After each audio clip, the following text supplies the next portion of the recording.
Une action comme aujourd'hui, d'ailleurs, je voudrais te souligner, c'est une action que l'Union européenne mène au Sénégal, bien sûr, à Mbour, mais aussi dans tous les pays dans lesquels elle est présente, et ils sont très nombreux ces pays, et dans les pays dans lesquels nous avons un partenariat qui inclut, et c'est normal, très haut l'agenda de la protection de l'environnement et l'agenda de la protection du climat. Donc c'est une action un petit peu emblématique, c'est un temps fort, c'est un moment que l'on marque, mais bien sûr ça s'inscrit dans un partenariat beaucoup plus vaste et plus long terme pour la protection de l'environnement, pour la lutte contre le changement climatique.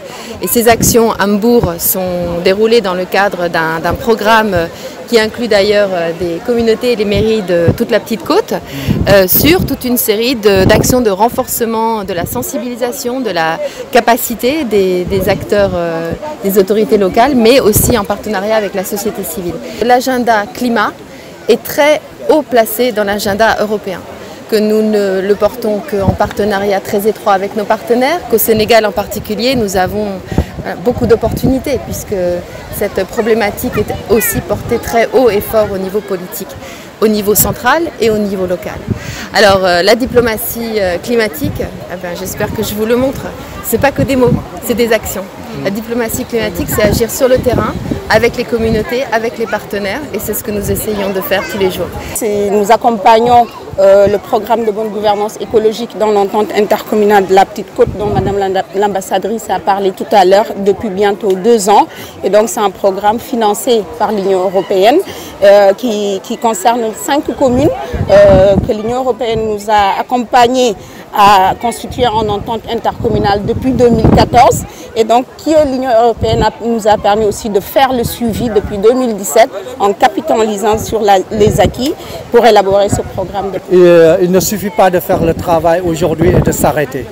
Il y a tout un matériel qui a été amené pour renforcer vraiment la capacité des acteurs locaux à entretenir les plages.